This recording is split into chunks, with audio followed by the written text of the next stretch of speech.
Halo sahabat kompas.com. Aduh, pertandingan Bahrain versus Indonesia ya tadi malam. Kita mau bikin reviewnya nih, tapi kok aduh berat banget. Untung gua nggak sendiri di sini. Tentu saja untuk membahas review ini ada juga Kang Eris dan juga Sam Bagaskara dari tim kompas.com. Gimana Kang Eris? Gimana Sam? Halo Mas Birji, halo Bung Sem. Sehat Mas? Birji sehat, Bung Sem Halo, sehat. halo Pagi. semuanya. Sehat-sehat. Eh, sehat tapi Sehat, nyesek ya lemes Kang tapi. Eris. Hah? Lemes tapi ya. Lemes ya.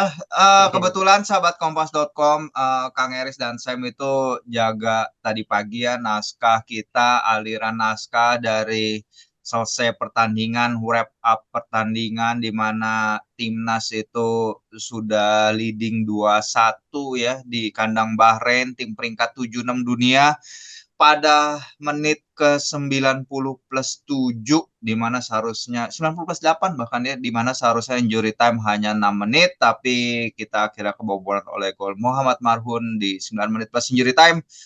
Oke, Kang Eris, Sam, kita mau bahas laganya dulu apa mau bahas kontroversinya dulu nih, terserah. Boleh laganya dulu Mas. Oke, laganya dulu. Ya, eh Pertandingan yang gimana ya? Kang Eris menggambarkannya seperti apa, Kang Eris laga kemarin? ya Mas Birji juga Bung Sem ya, sama sahabat Kompas.com juga. Pertama mungkin kita apresiasi ya perjuangan timnas ya Mas ya. Apresiasi atas perjuangan timnas bermain di kandang lawan, apapun kita bisa mencuri poin. Ya, meskipun dengan tantangan atau dengan momen kontroversi yang terjadi di ujung laga ya. Jadi pertama apresiasi dulu dengan perjuangan timnas. Secara umum permainan baik ya Mas ya, cukup baik karena Ya, betul. kenapa? Begini, yang pertama itu saat kita kebobolan Mas. Jadi saat kita kebobolan ya, ketinggalan lebih dulu gitu. Ya. Saya lihat performa eh, timnas ini tidak panik, Mas, tidak panik Hmm. gitu ya.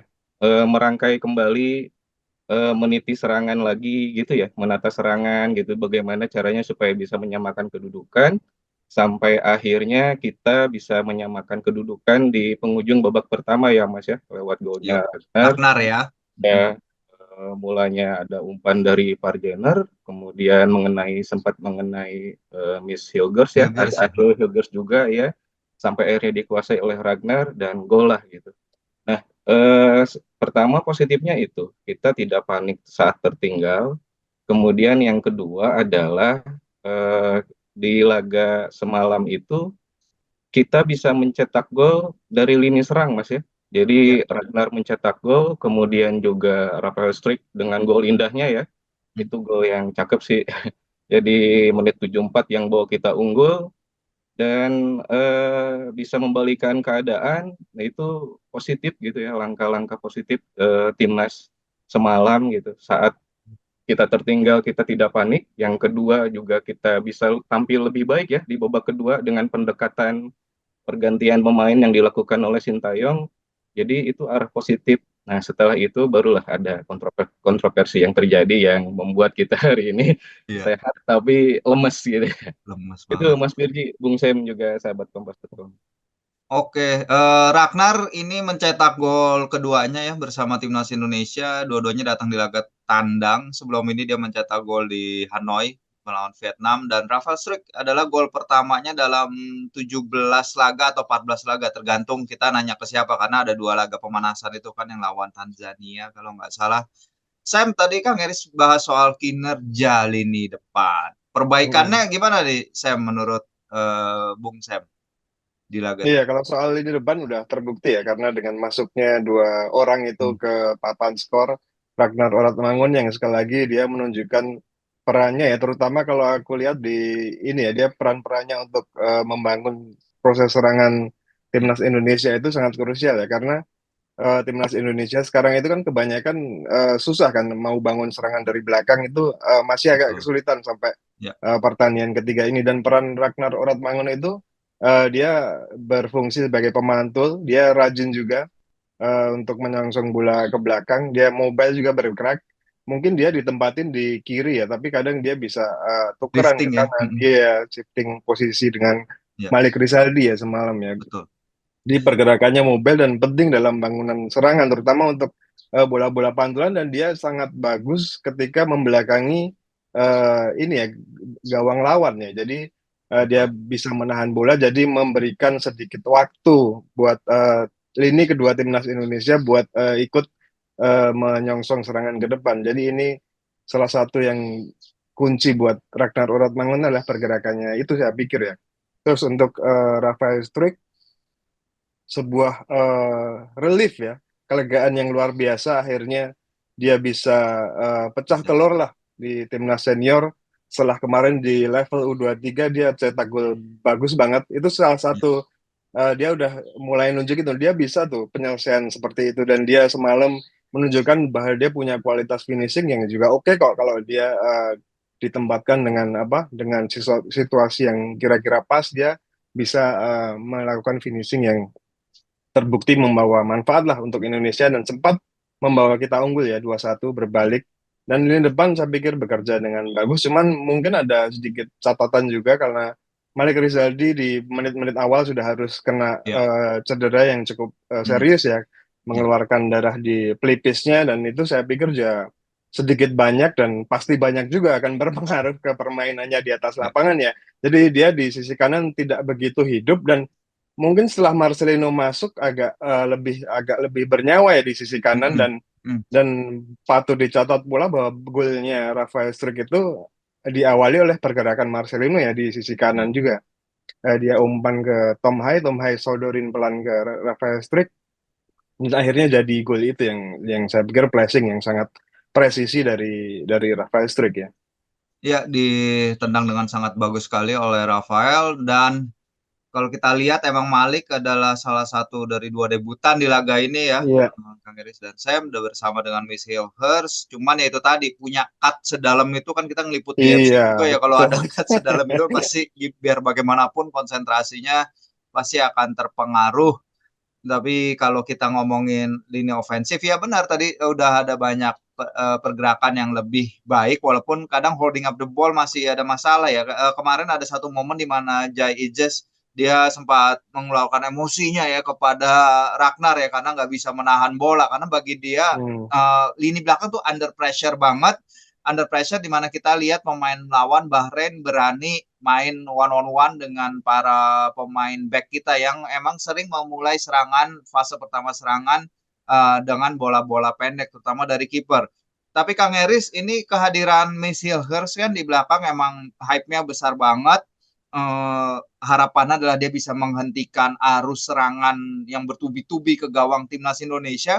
Tapi tetap aja nih Bahrain mencatatkan 24 tembakan ke gawang nih. Walaupun emang Martin Paes harus menyelamatkan hanya 3 kali kesempatan ya. Salah satunya itu dari backheadernya Jai yang hampir masuk ke gawang sendiri. Kalau Kang Eris melihat penampilan Miss bagaimana Kang? Penampilan Miss Hilgers debut pertama buat timnas ya. Jadi di laga semalam itu cukup baik ya Mas ya. Ya. Di antara tadi di samping soal banyak serangan yang terjadi ke timnas gitu ya.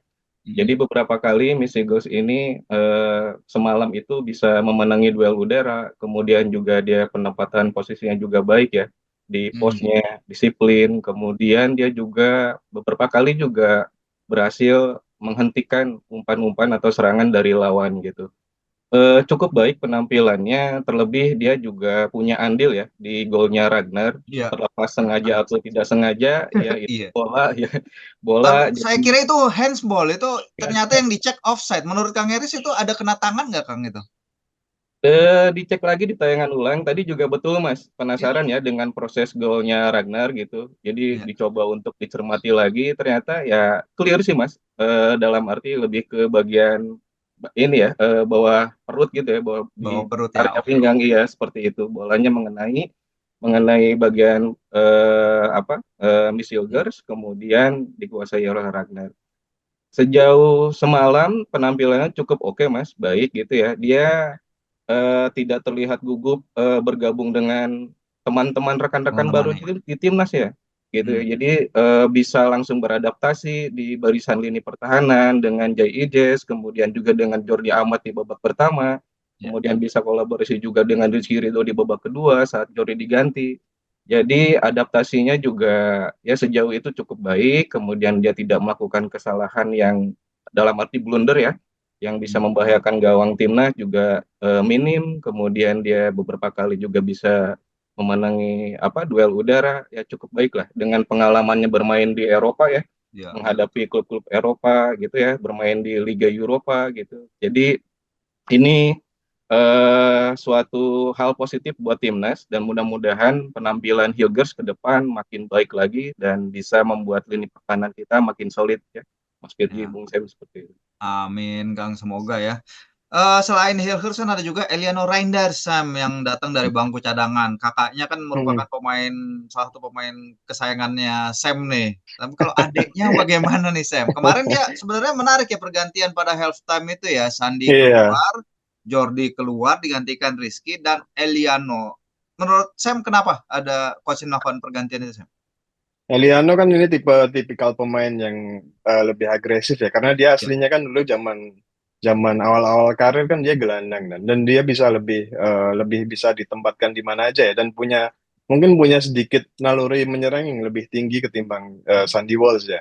Mungkin coach dengan memasukkan Eliano berpikir bahwa untuk menghidupkan sisi kanan di penyerangan di babak kedua ya, dengan adanya Eliano mungkin itu sisi kanan akan lebih hidup dan terbantu dengan kehadiran Marcelino juga yang akhirnya masuk juga di babak kedua.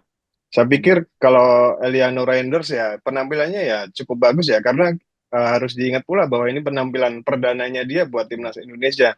Debut itu nggak pernah mudah ya. ya. Messi aja debut kartu merah loh waktu di Oh iya, Argentina. bagi timnas ya, iya. Iya, Benar. Di level jadi internasional di apalagi Sam level ya, bukan di internasional level ya. klub ya. Heeh. Jadi jangan jangan menganggap enteng juga, debut itu pasti akan selalu susah.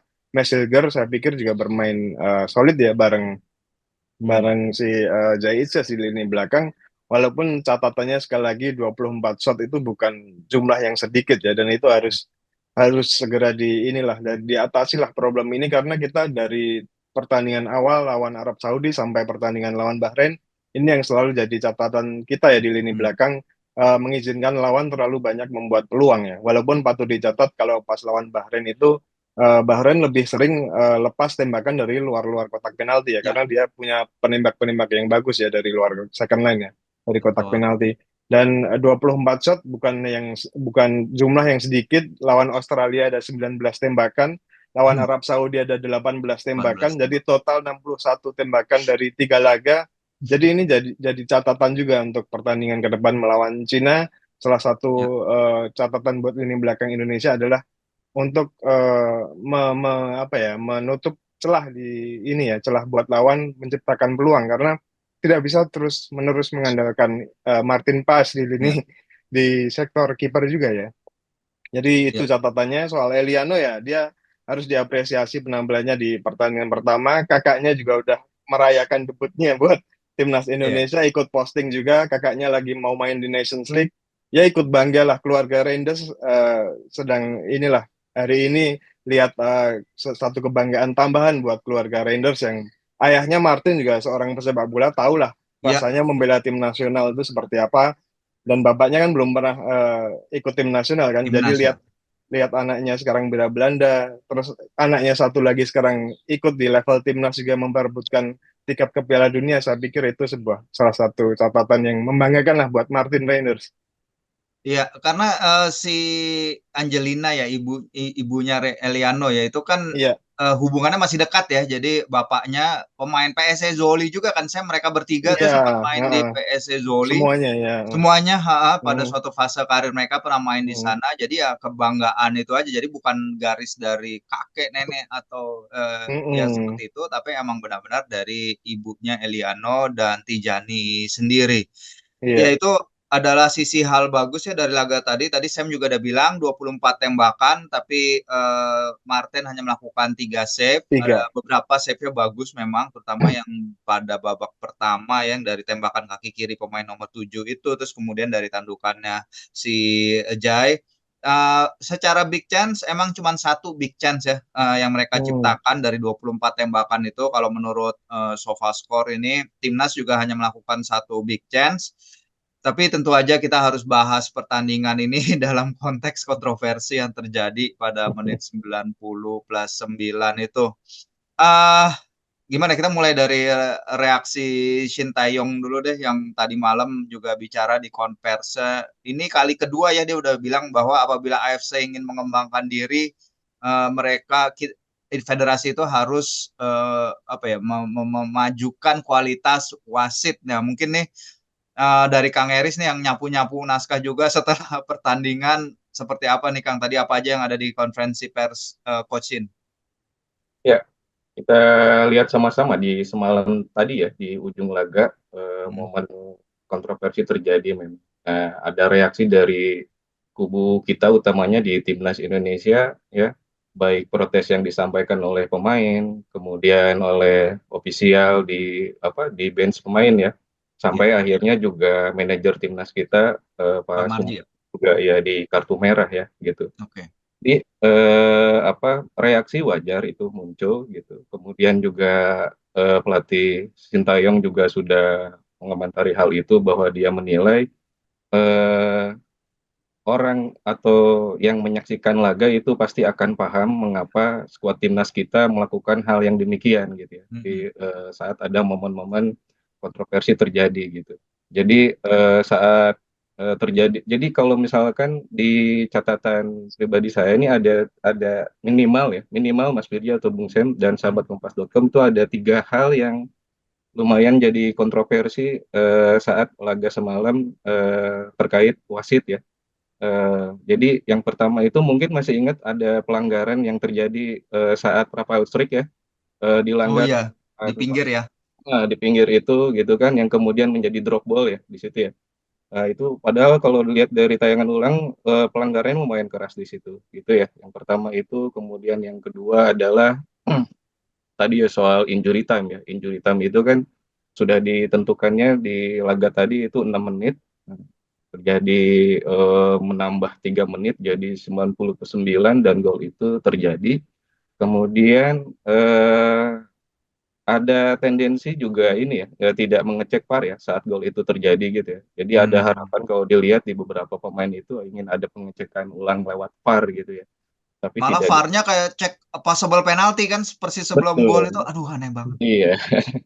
Sampai akhirnya ya puncaknya itulah tadi ya, ada beberapa protes dari pemain yang tersorot itu kan ada ini ya, ada Sain Patinama ya di Iya. barisan pemain gitu ya. Dia terlihat apa emosional, kemudian juga Pak Sumarji gitu ya.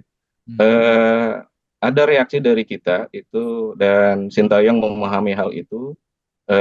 Jadi dia pun kecewa dengan beberapa keputusan wasit gitu ya. Eh, itu itu terjadi dan sampai akhirnya ada respon dari kita dari PSSI ya utamanya udah merespon hal itu, ada rencana akan mengajukan protes ya Mas Firgy dan Bung Iya. Sen dan sahabat Kompas.com terkait momen semalam gitu. Jadi akan mengajukan protes terkait kepemimpinan wasit. Jadi yaitu bumbu pertandingan semalam ya yang akhirnya membuyarkan kemenangan timnas itu memang terjadi gitu. Cuman kalau kita pun melihat hal lainnya terkait kejadian semalam juga, jadi ini bicara tentang pertandingan internasional tadi yang disampaikan bahwa kadang kita juga harus bersiap sisi teknis dan non teknis ya. Jadi konsentrasi penuh gitu ya, fokus sampai akhir laga sebelum wasit meniup peluit panjang gitu ya, dan tidak terpengaruh dengan apapun di luar fokus ke tim gitu ya. Jadi Iya. supaya tidak kecolongan terlebih saat kita unggul gitu, dan itu juga bisa menjadi catatan untuk laga berikutnya mungkin ya, bahwa kita bersiap teknis, kemudian juga bersiap lebih baik di sisi non teknis karena bermain di kandang lawan memang cenderung ya bukan bukan Iya. selalu gitu ya, akan ada aja hal-hal non teknis yang akan kita dapat gitu ya, baik itu dari supporternya mungkin atau dari hal lainnya gitu. Kita bersiap juga lebih baik di sisi non teknis, fokus ke tim sendiri, kemudian juga lebih tidak memikirkan hal-hal yang di luar itulah gitu ya. kalau bicara tentang apa yang sebaiknya kita lakukan di internal gitu, di internal ya. Selain memang upaya-upaya eksternal, misalnya PSSI akan melakukan langkah juga jika buktinya juga kuat dan segala macam ya, kita apapun untuk timnas, kebaikan untuk timnas Indonesia kita dukung ya, kita support ya. Karena kita pun, saya yakin PSSI juga punya dasar melakukan hal itu gitu. Ada dasarnya, ada buktinya dan segala macamnya gitu. Dan sisi internal, baik jika kita juga evaluasinya semalam itu ya, bicara teknis kan kita, hal lainnya itu semalam mungkin yang jadi perhatian Sintayong juga itu Mas, soal gampangnya wasit memberikan free kick ya, gampangnya wasit memberikan free kick Iya. terhadap 50-50 pelanggaran-pelanggaran yang pasti kita terjadi. keputusan wasit Ya, kita kalah ya, Kang ya. betul gitu. Jadi kita juga harus hati-hati dengan bola-bola mati yang berasal dari pelanggaran yang kita lakukan gitu ya. Iya. Jadi sempat khawatir juga ada momen saat Witan Sulaiman masuk ya. Witan Sulaiman masuk, kemudian tak lama, nggak lama dari itu kan ada pelanggaran terjadi itu. Dia Dan kakinya momennya, tinggi ya. ya, dan momennya itu di area depan gawang kita, dan beruntungnya gitu bolanya menyamping sepakannya gitu. Cuman kita lihat lagi bahwa Sintayong juga mengungkapkan hal itu. Jadi ada beberapa momen pelanggaran kemudian menjadi free kick, ya itu juga jadi perhatian dia gitu. Itu mudah-mudahan nanti kita juga bisa bisa mengambil pelajaran dari laga Bahrain ini, Ya. kita bersiap teknis maupun non teknis gitu ya. Teknisnya mungkin kita bisa lebih menghindari pelanggaran-pelanggaran yang tidak perlu ya, terutama di Ya. depan gawang untuk menghindari bola-bola mati atau set piece. Kemudian non teknisnya ya kita lebih baik lagi di sisi mental gitu ya. Sisi mental kita lebih kuat lagi dan lebih fokus lagi, akan kemungkinan besar drama-drama ke depan akan banyak terjadi lagi kemungkinan gitu ya. Dan mudah-mudahan juga kita siap dengan hal apapun ya. Dan saya yakin Sintayong juga dan staf yang lain juga akan ngambil pelajaran dari laga Bahrain ini. Gitu. Ya, betul sekali Kang Eris. Ada 27 foul tadi kita lihat dari para pemain timnas kita dalam, ya mungkin salah satu penyebabnya juga karena banyak 50-50 yang tidak berpihak kepada kita ya. Sebenarnya kalau mau fair, apa yang Witan ketika dia menendang itu kan dia narik kakinya tuh kelihatan banget di replay, dan kedua pemain tuh sama-sama adu kaki tinggi. Jadi bukan satu pakai kepala, satu pakai kaki ya. Itu pasti foul, tapi kan ini adalah keputusan 50-50 yang nggak berpihak pada kita. Soal game management, Kang, itu juga menurut saya benar banget, karena sebenarnya ada dua aliran sekarang kan. Ada aliran yang mengatakan, oh ini wasit 90+9 kok masih lanjut laga. Tapi ada juga yang bilang, kenapa kalian nggak kill the game gitu. Maksud gue, sebenarnya udah mulai dibeda-bedakan nih di media sosial. Kalau gue baca nih, ada yang bilang Witan seharusnya kill the game ketika dia bawa dia bawa bola di menit akhir itu, seharusnya dia ke pojok dan tidak memaksakan mencari orang di sisi kanannya, akhirnya diintercept. Tapi kan setelah itu ketika permainan reset lagi, seharusnya kan wasit bisa aja meniup peluit tanda laga berakhir, karena memang ketika itu udah 90+7 plus 8 ya, seharusnya emang udah bisa kita menganggap bahwa wasit Ahmad Alkaf bisa meniup peluit tanda laga berakhir. Nah, tapi kalau mau spesifik nih Sam, ini kan wasit Ahmad Alkaf dari Oman ya. Sementara kan kita menghadapi Bahrain ya. Jadi Iya. di temen kita ada yang nge-tweet nih, si Ajay dari Lab Bola dulu. AFC kan punya 5 subkonfederasi ya. Ada Iya. AFF Asia Tenggara, ada KAFA Iya. Asia Tengah, EAFF Asia Timur, Mm-mm. SAFF Asia Selatan, dan WAF Asia Barat. Wow. Nah, kenapa laga-laga yang melibatkan tim Asia Barat wasitnya tuh sama-sama dari Asia Barat, Sam? Ini kan sama aja kayak kita Iya. diwasiti oleh wasit dari Asia Tenggara. Oke, mungkin ada yang bilang kayak, oh ini mah individunya aja, mungkin ini nggak semua wasit kayak gini. Tadi malam pertandingan Jepang sama Korea sama Arab Saudi ya, itu Arab kan wasitnya Saudi. juga dari Asia Barat tapi aman-aman aja. Tapi kan ini faktanya bahwa Bahrain, ya kita mau nggak mau, ketumnya si AFC kan juga dari Bahrain. Ini saya gimana nih? Sempat lihat-lihat nggak saya apa Ini peraturan AFC soal ini? yang menarik dari Bahrain kan dua pertandingan ya, dia udah lewatin ya. Salah satu yang menang kemarin di Australia, kandangnya Australia itu juga diwasiti sama wasit dari subkonfederasi mereka ya di Asia Barat ya. Waktu itu yang wasitnya adalah wasit dari Uni Emirat Arab. Terus Ya. lawan Indonesia ini mereka diwasiti oleh wasit Oman ya, si Ahmed Al-Kaf ini yang akhirnya jadi kontroversi juga. Kalau selama ini AFC nggak melarang itu ya, nggak ada. Kalau lihat-lihat sekilas tadi nggak ada larangan soal itu ya.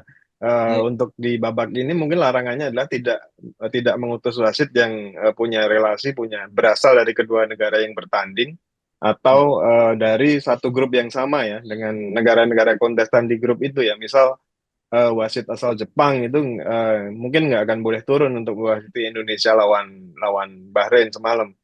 Jadi Oh gitu. Oke. ya aturannya seperti itu ya yang saya baca sekilas tadi Oh untuk jadi itu salah penunjukan. satu alasan mereka stuck kayak gitu. Tapi kan sama aja Sam. Kan ada Bahrain juga di situ. Iya, jadi nggak boleh satu grup gitu. Maksudnya satu grup, misal Arab Saudi wasitin si Bahrain itu nggak boleh. Misal Iya. tim-tim itu berasal di grup yang sama ya. Dan ya ini yang jadi pertanyaan juga dan dipertanyakan juga oleh Sintayong ya. Kalau wasitnya baik, ininya harus apa? Pasti Iya. baik juga itunya ya. Iya.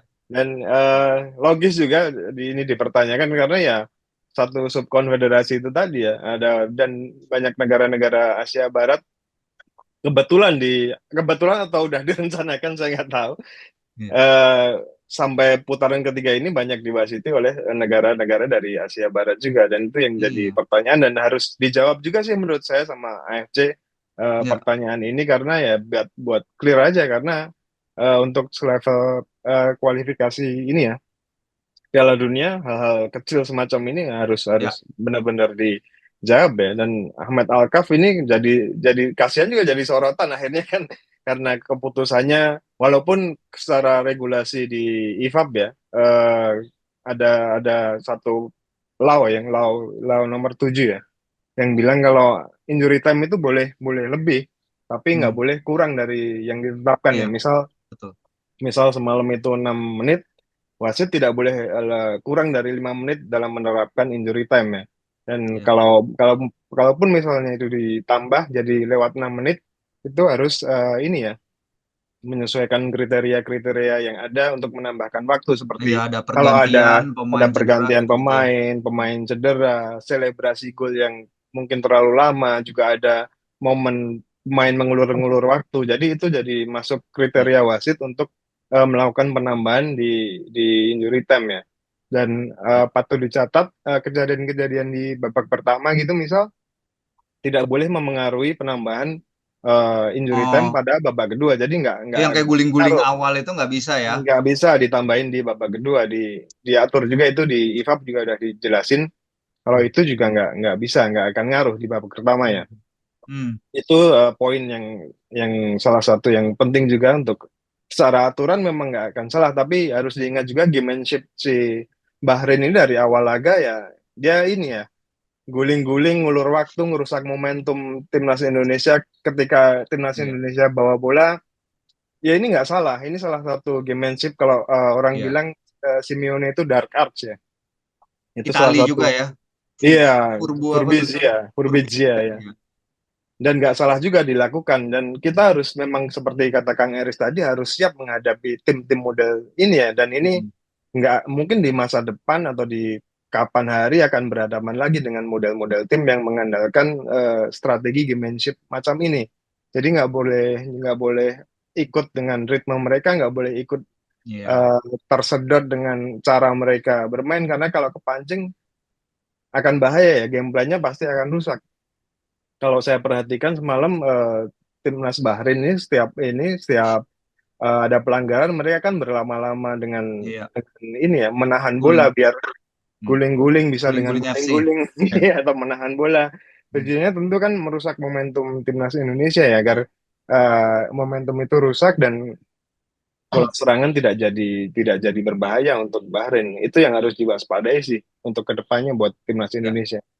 Ya, oke kalau soal minta penjelasan ke AFC tenang udah kita lakukan ya, kita udah ngirim surat ke AFC langsung nih kita minta Luar biasa penjelasannya. ini. Dari mana asal injury time itu dan apakah ke depannya akan ada klarifikasi atau pergantian kebijakan bahwa masa wasit dari Federasi Asia Barat mewasiti tim dari Asia Barat atau ada solusinya kah minjem wasit dari UEFA atau bagaimana agar lebih transparan dan tidak ada tendensi untuk rasa keberpihakan. Oke, sekian dulu kita bikin review dari pertandingan Bahrain versus Australia. Nanti kita akan kembali untuk preview pertandingan China versus Indonesia. Thank you Kang Eris, thank you Sam. Kita ketemu di video berikutnya. Ya, makasih Mas Bung Sam.